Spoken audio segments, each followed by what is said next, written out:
Welcome to another episode of the Always Be Testing podcast. I'm your host, DeGrange, and today's a big day. We got none other than my very best friend, our Chief Operating Officer, Mike McElhaney. What's up, Mike? Hey Ty, thanks for having me. Glad to be here. It's been a long time coming. Mike has been involved in so many aspects of Roundbarnlabs, my life, our friendship. I've known Mike since I was 5. And I think it's about time that the audience gets to meet Mike, and he's pretty badass, and so I'm gonna unleash him to the world today. Thank you, thank you. I prefer to stay in the shadows, but I'll come out just for you. Amazing, amazing. Um, so Mike is our Chief Operating Officer. He heads up our client services. He's been an instrumental part of the Roundbarnlabs story. We talk about the pod and a lot of the learnings that we've gathered as an organization and as individuals. So Mike's got a ton of knowledge, to say the least. We both happen to grow up in Sonoma County, near the Fountain Grove Round Barn. Pretty parallel And tracks over the last yeah, 4 years. yeah, yeah. Well, similar, some overlap perhaps. Um, and Mike has seen not only a ton on affiliate influencer, but a lot of data around Meta, Google, multi-channel marketing, experimentation, client management. So there's definitely a wealth of knowledge here to share and talk about, and follow up with Mike if you're so interested afterwards, because he's one of the best parts of RBL. Um, so when you're Mike, when you're thinking about leading teams, when you're thinking about being a teammate, being a leader, I think that's something that stands out for me, that has certainly been something you've excelled at in your career and during your time at RBL. What are some of the things that kind of you draw from to be that leader, be that teammate that you aim to be? Um, well, I think that part of that comes from a background of being in sports, team sports in particular, and really a focus on team. It was just always something that was kind of drilled into me, even when I was a kid, from my dad. You be a good teammate. Pick your teammates up, that type of thing. And I know that we talk a lot about the sports aspect between business and all the similarities that there are. And so I think it's approaching things as a team with low ego, high empathy. Those are two things that we obviously preach a lot, and I try to live it in the way that we work with our teammates. Um, I always tell people when I'm interviewing them or onboarding them that I've been doing this a really long time, but there's a lot of things I don't know, and I would love to learn from you. And if I feel like if you approach things in that way, you're more likely to learn more, for one, and you'll have a better relationship with the people you're working with. Yeah, that's awesome. And it's a balancing act, as you know firsthand. But it's such a great call out, and you kind of talked about the sports analogy. I know we both talked about a lot the book, the Captain's Class, which we both enjoyed and were inspired by. And when in talking about your leadership style and how you collaborate so well with people, um, and enable inclusion and empathy, and I think often of that book because it's such a good example of that. I think it's a good one for the audience. Is there kind of things that jump out at you in terms of like stuff that you would recommend people looking at as leaders or teammates that maybe is either sports inspired or just best practices that kind of support that goal that you're aiming for? Yeah, I think the two books that stand out to me the most, and I try to live as a leader, is Captain's Class that you mentioned, um, and also um, oh man, I'm Score takes care spacing of on it. itself.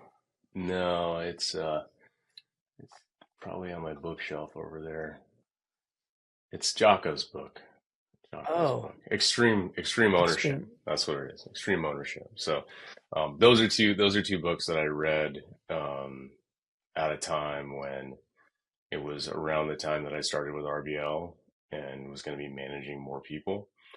And those two books I feel like really influenced the the way that I approach things and the things that I preach to our team. Yeah, and I think like extreme ownership has this, and Jocko I think has this like probably somewhat, scary or polarizing like perception to people, but I think when you actually get into like what good teammates and what high performing teams are and good like collaborative people are doing, it's a lot of that really good stuff that Jocko talks about in his own way, obviously, which is definitely unique. But Yeah. I think that was an I'm it's cool that it was such an eye opening one for I think both of us, and I definitely get what you're throwing down. What's funny is that over the summer when my son was playing baseball and we were playing some of these teams, one of the teams had shirts made up that just said "good" um, on it. And all the kids, these 10-year-olds who have no idea where it's from, were wearing those T-shirts and, hopefully learning that philosophy. Yeah, yeah, and as someone who had great fatherly inspiration in your dad and is now a dad, and witnessing that in the coaching realm and the parenting realm, like, are you are you kind of trying to employ some of the stuff as a dad? Like, how do you balance Oh, that? a How do hundred you dad it? percent, 100%. It's, we've actually written down our kind of family ethos that we talked to our kids about just recently. This just recently happened, I think, like a couple of months ago. We wanted to write this stuff down and be like, okay, this is what Mm, we believe in, and accountability. That extreme ownership is definitely one of them. You can control what you can control, and as long as you're doing that part, um, you know, that's all you can do. Because especially when you're a kid, there's a lot of the oh, woe is me, this happened to me, you know. And I always say I hmm feel like I'm a walking Hallmark card sometimes, but you know, it's it's uh it's not what happened to you, it's how you respond to it. And it's hard to explain that to a 7-year-old, but you know, I try to do it in a way where it's like, hey, so and so called you a name on the playground. I understand that that makes you sad, but you can't control what that person says. You can't control what they're doing. And likely tomorrow they're going to want to play with you on the playground. So you can be a duck, let it roll off your back, focus on what you can control, which is not them, focus on how you respond to it, and move forward. Amazing. Be a duck or perhaps a goldfish if you're a Ted Lasso Yeah, fan. exactly. Exactly. We use both. That's awesome. That's awesome. I'm kind of jumping topics a little, so appreciate you rolling with the punches. But This is not the um, script I prepared. So just so you we're going off script, everybody. know. We're talking friends, talking life. It's just gonna get personal. It's gonna be great. Um, so you've kind of been like a meta ads master, and you've seen a lot in from affiliate to ad buying to multiple things. Um, a good 20-year run of a lot, and um, you know, I'm thinking about all the things you've seen. That is there something that would be helpful for the audience around kind of like, not to get too nerdy on meta specifically, but I'm just curious if you kind of have some things you call out that you would maybe counsel people on to look for now, or just some For principles they sure. can grab onto and kind of maybe think about.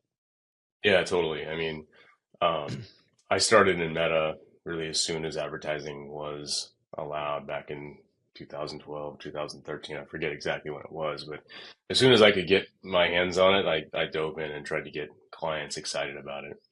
Um, and at the time, that was people were most interested in the targetability. Like you can target by these interests and these things. And that was like, wow, blowing people's minds. And then it evolved into, um, uh, really a more algorithmic machine learning trust trust our overlords at Meta to deliver the right ad to the right person in the right at the right time. And what I've seen a lot of people do wrong over the last couple of years is to try to fight against that. Um, you're not going to out target the algorithm. It's just not an option anymore. So people who try to have too much control in their targeting or their account structure is uh, is not going to work. Really, it's about consolidating and creative testing are the things that matter the most. The other big thing that I see people do that we've made changes on for our clients that have proven to be successful is instead of optimizing for a 7-day click, 1-day view attribution window, changing that to 7-day click, which really comes down to the signals that you're sending back to the algorithm. So if, I always describe it as this Meta is like a dog with a bone. If put that bone out there, the dog's going to find it. And Meta will find people who are converting. And if you're a larger company with lots of conversions from other channels, it is going to show ads to people who are, getting your emails frequently, who are interacting with your social page, your organic social, all these other areas, and it's going to over credit. And what we've seen in a lot of cases is it skews way more towards view through conversions, which view through is valuable to a certain extent. But if you optimize it towards a 7-day click and you're focused on click through conversions, um, now these are more incremental sales, and you're driving new people to the website because theoretically, if they've clicked through from your ad to the website and converted in a 7-day period, your ad had something to do with getting them to the website. So it may not be 100% the cause and the reason, but it's going to be more than if they just happen to see the ad but got to the website later. Yeah, it's spot on. It's like this has been bubbling up, I think, even now, kicking off the year, and I think it gets some good attention, throughout the year as it should, but it's kind of shocking how often brands are literally, relying on set it and forget it methods across the board, and it can be applicable to Google, it could be applicable to affiliate, where if you're not thinking thoughtfully about attribution, if you're not actually thinking, okay, I don't want to just chase, Right. that's that inverse logic fallacy, if you will, where you're just chasing folks that have already purchased, already in market, already about to purchase. This happens all the time. And it's partially why like these channels are getting it's so measurable, you're measuring the wrong things. And so Right. we're huge proponents of kind of stopping that habit and kind of rethinking that. And you just nailed a great example. And I think it's something that surprisingly more people should be talking about. It's nice to see when people do talk about it.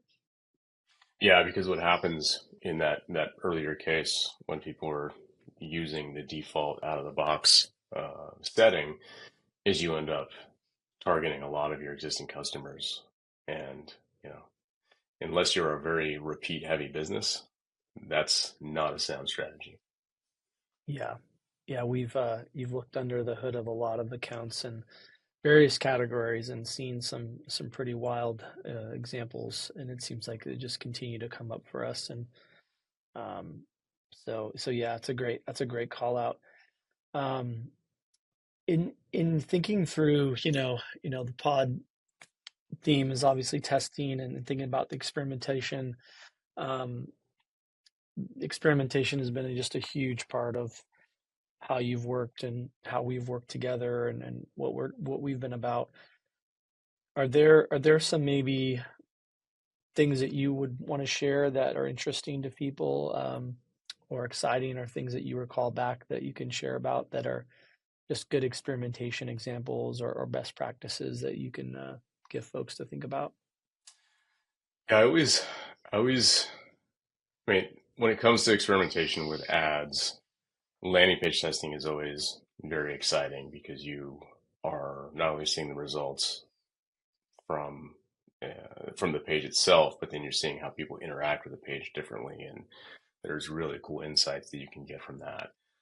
In the ad platforms themselves, I think the experiments that that I think most fondly about are the ones where you're focused on the signal that you're sending back to the ad platform, and refining that signal. This is usually the case more with like a B2B type of business, or a business that has a series of steps before purchase, so that you're not just optimizing for a purchase. You're optimizing for a higher quality lead that will eventually lead to, a sale. And those are the tests where we're optimizing for something that is not the most obvious conversion point, whether that's a lead, but we're optimizing for something that is the further down the funnel in that Yeah, sales process. Those are the tests that I feel like have been most exciting for me, because I think, B2B is challenging, because of that simple reason. I mean, you can drive 1,000 leads tomorrow, but if 20 of them are quality, you've got a big problem. So constantly trying to refine the quality of the leads that are coming through, and optimizing for further down funnel conversions are, I think, the tests that I recall most fondly, because they weren't obvious. It wasn't a creative test. It wasn't a hook test. It wasn't something like that. It was like, wait a second, this is a big test. It's really going to shake up um, the signal that we're sending back. And that's the key thing with all these ad platforms is, if you're sending them the right signal, they'll continue to improve. But if you send them the wrong signal, a bad low quality lead, it's not going to improve. yeah. What a huge call out. And you've been a master at that. I've seen it firsthand on so many occasions with some pretty massive spending clients and some pretty critical situations. Via strategies and QBRs, and it's pretty awesome. And I think we're even talking about it now with existing clients and prospects actively, where how do we ensure that platform data is we elevate that IQ of what platform data is saying, what their in-house data is saying, what their looker data is saying. And so I think it's really something that we've obviously enjoyed to geek out on a bit, and I think clients have really, obviously fortunately resonated with that, and you've been really at the center of that for a long time, which is awesome. And one other test type that is always interesting are holdout tests. Um, you know, whether it's an in-platform structured test or something you're doing separately, those are always very interesting to me. Yeah, this thought came up, and I want to write something up about it. Nothing crazy, but just it's a good reminder for people that Why not go crazy, Ty? what Why let's not? yeah let's go Yeah. crazy today. This is our time. Just the I don't think I like kind of taking that, like, we're kind of we welcome the challenge to proper, look at various tests, and I think that's kind of the place we want to operate from. Like, you know, RBL was really created out of this, like, hey, agnostic, like, just try and test and agnostic view, and obviously we've evolved into being like, very our go to market's very much influencer affiliate focused, but hey, you've got a boatload of paid marketing experience. We've done a boatload of paid marketing. We've got a bunch of experimentation CRO experience. You've had your own agency. I've been in house, and all kinds of that kind of informs how we think about it. And I think the punchline is really just welcoming that challenge and skepticism and scientific approach of like, hey, we don't know if this is necessarily going to always be the best performing channel or tactic or partner, and be okay with that kind of like change and test and rigor that clients and holdouts require. And I think that we just kind of come from that place of that. I think there's a trust element that you and I have obviously been told about from folks that we work with, but I think when you say that those types of things and the way you operate in particular, it's very much like we want it to stand up to scrutiny. Exactly. Exactly. Speaking of all the cool stuff you've done, when you kind of over the years kind of wrapped your arms around this wild thing called affiliate marketing, and like what was there moments where you're kind of like, what the heck is this? Or were there things that kind of shocked you? I know you've been familiar with the industry for a very, very long time, so it's not new to you, but I'm just curious, like, is there things that you came in when you're like, what is this about? I think dabbling in it as an affiliate back in the late aughts, I believe they were called, Mm, um, is impressive. I got dipped my toes into affiliate, and then of course being in Santa Barbara, there's so much affiliate business happening there. I think the thing as I've gotten more involved is um, is the variety of different partners there are outside of what you would expect. Um, just there are so many different technical and new partner types that I did not know about that are very interesting and in a lot of ways very effective. Um, and then the other part is just understanding the need to have a balanced portfolio, kind of looking at it like stock trading essentially. Like if you put up too many eggs in one basket, you're gonna subject yourself to a lot of risk, as a Hmm. lot of people found out in the beginning of 2024, if they Yep. were had all their eggs in the content basket. Um, and so, Well said. yeah, those are two things, and then the last one being just the scale potential for the channel, which I knew it was a large channel, but um, the scale potential with affiliate is so large. It's tremendous. Yeah, it's awesome, and it's funny, and I've talked about this obviously probably a ton, but the fact that it's almost this like multi-channel ecosystem is kind of interesting too. There's just like you hit the nail on the head. There's a lot there, and I remember a couple of years ago talking to a very sophisticated marketer, had his own agency. Even they even ran affiliate, and he was like shocked. He was like, when he was reminded of all the partner types, he was like, "Oh wow, Yeah. that's I mean, that's essentially new anything to can me." be affiliate. That's the part that I didn't understand. I kind of put it in this box as like, oh, you've got your Rakuten, you've got your Honey, you've got some Yeah, content sites. And that's what I yeah, thought affiliate was. But yeah, it's really anything you want it to be. yeah. So there's a lot of flexibility and a lot of scale opportunity if it's managed well. Well said. Um, we're both, Reforge enthusiasts. You are a multi-time alum. We enjoy our growth chats with Brian Balfour and the like.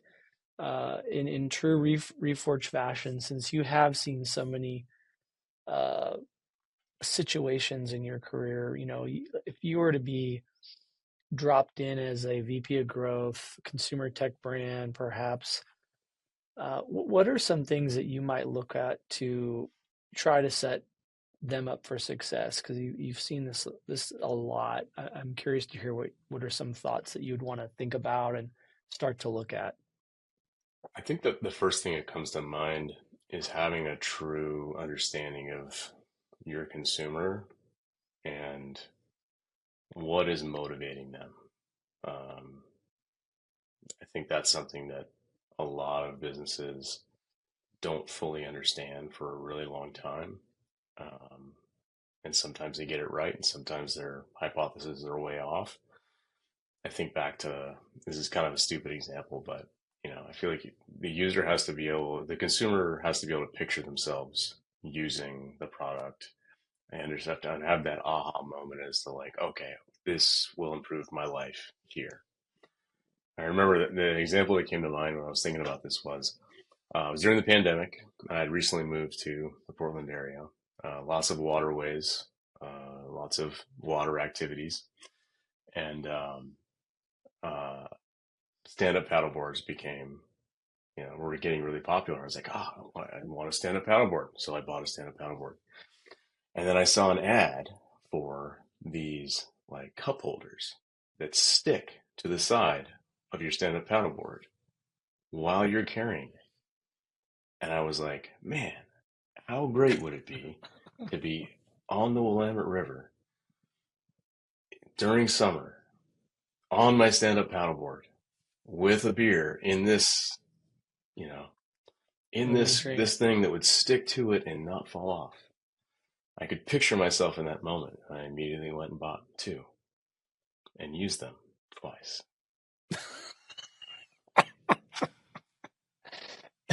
Not the best engagement on that product, perhaps for you as a user. No, no, but I I could used picture them myself twice. in that moment. Oh man. But it was nonetheless an aha moment It as was defined by Reforge. exactly. Got you to convert. The company's still around.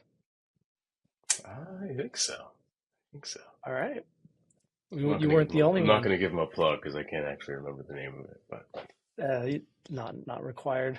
It's all right. We're not accepting any affiliate commissions despite the many requests. Uh, we're coming down. We're coming down to the fun stuff. These aren't the hybrid questions. These are the purebreds. It's like to say from Zoolander. Uh, serve us up some hot takes, some heat for 2025, Mike. What do you got? some 2025 hot takes. Yeah, predictions, Um, hot takes, trends. What do you think? You've seen it, almost all this stuff. Where do you think it's going to go? Where do you think we're headed? I think that the economy is going to continue to be strong.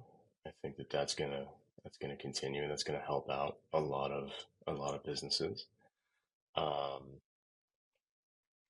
I think that on the affiliate side of things, I think that attribution is going to continue to be a very important topic, and you know, likely non-traditional affiliates are going to be key um, beyond content as people kind of learn their lesson in 2024 to diversify more. Hmm. Card linked offers in particular being one that we saw a lot of success with last year, and will likely continue going forward. Yep. Um, I don't have a lot of good answers on that one. Hey, you just dropped some good ones. I like it. I like it. Any yeah, we've got more we can sprinkle into. In the paid world, you got your Googles and your Metas and your Pinterests and your TikToks and your Snaps. Is there any in there that you kind of feel are rising, falling, Well, flat, there's interesting? there's the new contender to the big Mm. three in App Lovin that had a lot of buzz at the end of last year, and you know the early results from some prominent advertisers are very positive. So there's something that I think is going to take a lot. It's going to take budget from some of the big three. Is it going to be a real contender? Probably not immediately, but there's potential there, and it at least diversifies people away from from the big three. Um, so I think Bullish that on that that. that as a channel, I think, has a lot of potential. I'm excited to test it for some of our clients as well. Heck yeah. Um, so Mike's bullish on AppLovin. There you have it, folks. I would have to agree. I think there's something, the test results that we looked at and were shared around and such were very positive indicators, and it wasn't just one-offs either. So and we shall see. I don't think it's going to take the number one spot anytime soon, but I think to have something there that can be share the pie a little bit is positive. I think you nailed it. for sure. I mean, anytime you look at a mobile ad platform, incrementality is the first thing that I question. Like, but some of the tests that we saw were compelling. So Yeah. Yeah, for sure. We shall see. Um, Coming into the fun stuff even more. Let's do it. Let's get into it. So, funny memories of us together over the years. There's been a few. There's been a few. Do you have any that you want to share with the audience? Getting, we're getting into the good stuff. Um, Hope you stuck around this yeah, long for all the audience out there. This is where it gets really yeah. juicy. There's not that many I can share on a public podcast, widely distributed. Um, Very I wide. believe is it number one in business podcast downloads? Soon to be. Soon to Soon to be. be, soon to be. Yeah.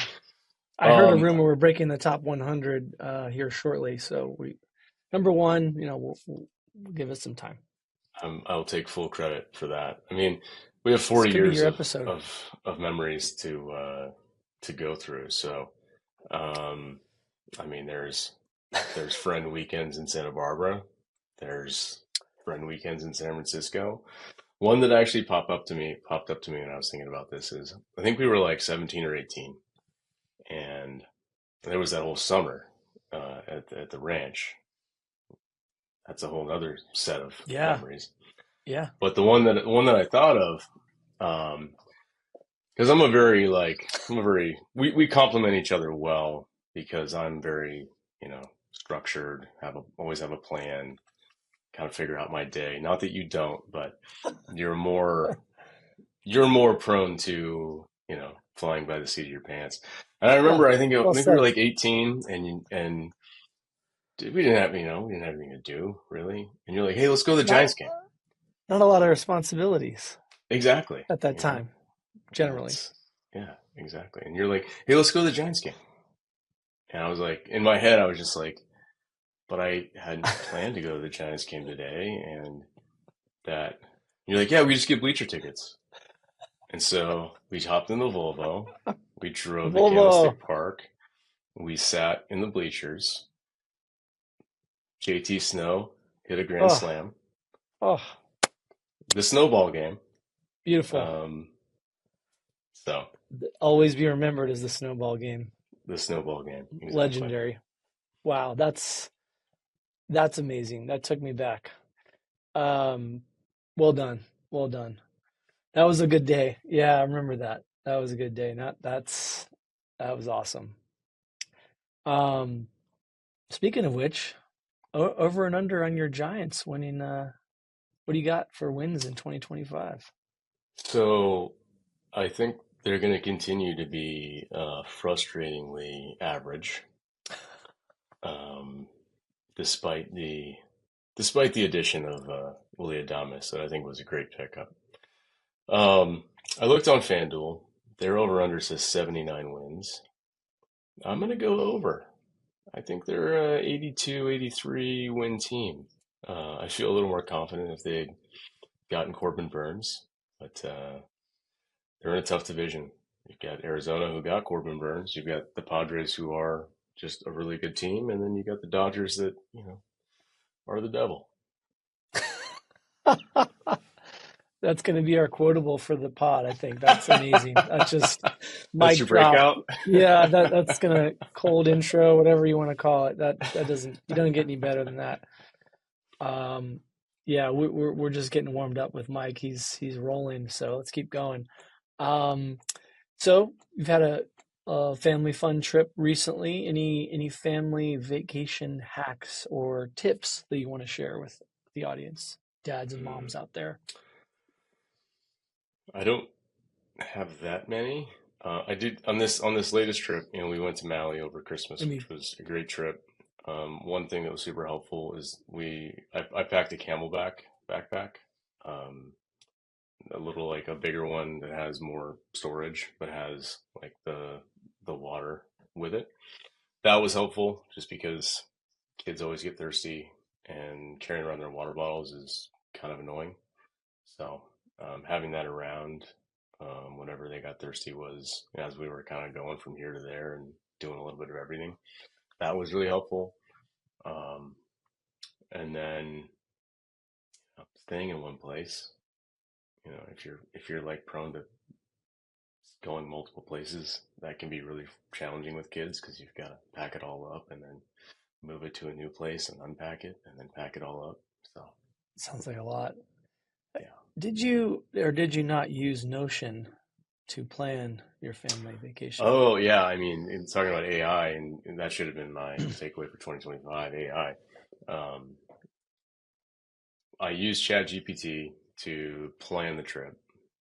I couldn't book the trip, unfortunately, because the AI agents are not evolved yet. Yeah. But yeah, I had mapped out the trip, like this is what you should do each day. And then I took that and put it into a Notion page that included all the reservation information, phone numbers, maps, etc. That helped me just kind of like organize it all. Um, and yeah, that was super helpful to keep it all together because we try to Love pack a it. lot in on our trips. Heck yeah. It sounds like a good one. It was a good Yeah, one. and Mike's kicking butt. We're doing a lot of cool stuff within Notion operationally, and I think the AI features that they've rolled out. I talked about it in one of my newsletters, and you've been instrumental in kind of leading us through elevating our Notion IQ. It's kind of been fun to see them get better and better and make it a good value prop for us right now. So it's really interesting to see how a lot of these SaaS tools are going to play with AI, get them get them integrated so they're not disrupted, and it's going to be a very interesting time in the next few years.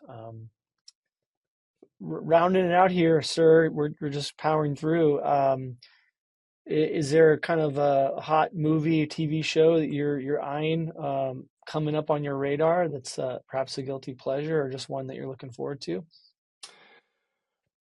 I don't watch a lot of traditional TV. I have heard a lot of good things about Landman, and Traditional TV is so yeah, overrated. I don't watch any of yeah, that traditional TV no, either. no, it's so 1988. Um, but I like to I do like really good TV like Sopranos, which I'm rewatching now. I'd like to rewatch Game of Oh, Thrones. whoa. Breaking Bad is amazing. I like all those ones, but the one that I haven't started it yet, but I've heard good things is Landman, uh, being that next really Yeah, entertaining show. it's on. I think it's top of my list as well. I think we got some teammates that have given us Yeah. the suggestion too. So now that's a double suggestion for everyone out there. Now I really want to watch it. Ladies and gentlemen, Mike is he's emerged from behind the curtain, and it's been a fun chat, man. Always a pleasure. Um, yeah, I'm sure I'll see you soon. Unless I become super famous off of this podcast and then, That, go on to yeah. fame and fortune. See you later. Thanks, buddy. Well done. Well done. Thank you, sir.